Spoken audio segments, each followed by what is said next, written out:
Hey everyone and welcome to the channel. Today I'm going to be looking at the Chainsaw Man Makima Noodle Stopper figure by Furyu.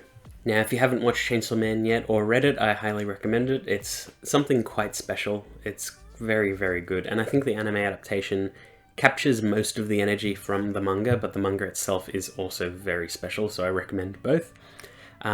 It's just something else. And this is Makima, one of the main characters in the series, and I think this is her first figure ever besides any maybe keychain type things. But yeah, the first figure we've gotten of her is a noodle stopper. There are a lot of scales and prize figures and things like that on the way, but a lot of them aren't really capturing her quite right. So far I think the Kotobukiya figures nailed her face the most, but there are some other ones that look quite good. But yeah, only time will tell for even better Makima ones. But this is the first one we've got, and I'm not expecting that much out of it because it is a prize figure, and the noodle stoppers generally aren't the best either. But the Chainsaw Man one was pretty cool, but that was mainly because he had a unique face, and you could do basically whatever you wanted without really screwing up that face. And it turned out pretty good, just lacked some little extra details and blood splatter and things like that. But this is an actual character and a quite simple design, so if you don't get it right, then it doesn't really work that well. But anyway, this is a noodle stopper figure, so it rests on... They're meant to rest on cup noodles, but most people don't really do that. They mainly just sit on sort of ledges and desks and things like that, and they just look nice. But anyway, we'll quickly have a look at the box.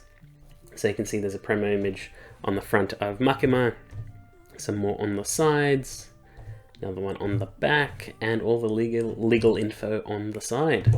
This is a Crane Game prize figure, so it's mass produced and painted by machine, and it's just in the Crane Games in Japan, so it's inexpensive. I'm not expecting anything crazy, but prize figures have blown me away in the past, so let's open her up and have a better look. So here's Makima out of the box, and just put on a random little turntable that I had so she can be propped up properly, and she actually looks okay. I think the box made her look worse, actually.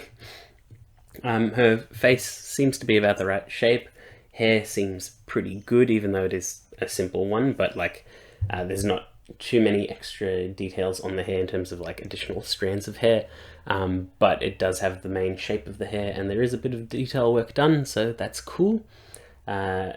Her smile is sort of slight but interesting. It seems like she's amused by something, which I like. I like the little pose of her chin on her palm, and her eyes are quite piercing, and even though they're just decals, they look quite good. Although the more I look at it, the more it looks like she's sort of staring into the distance in two different directions. But I think it all depends on the angle you're looking at it. I hope it looks okay on camera. But other than that, the sculpt on her outfit is quite good. It's just her business shirt, tie, and her pants and shoes, and everything is clean, nothing too crazy, and they've nailed some of the details they need to nail, which is quite good. And her hair just tied up back there. So it's quite simple, but you can't really do anything too crazy with Makima figures. Even with effects and things like that, there's only so much you can do. But this looks pretty good. And I think it does capture the character quite well. And you can see that she's not super big because noodle stoppers aren't that big. They're prize figures, so they're all sort of non-scale. But looking quite nice. Color-wise, there's no shading in the hair. It's just one color, which is fine. The skin tone, I think that's just the plastic color, which is fine. It also works quite well. The white of the shirt, just simple, nothing crazy. The tie, I think, might be a separate piece, but again, nothing too crazy. And the pants as well, nothing too crazy. You can see it's flattened just down here, so it can rest on surfaces okay. They've done detail work on the shoes, which I wasn't really expecting that much, but they've painted in the laces and the soles of the shoes as well as the socks. So yeah, that's nice. The little tie, the back of her hair. It's just very simple, executed pretty well. If it wasn't, it would be obvious, so I guess they had to execute it pretty well.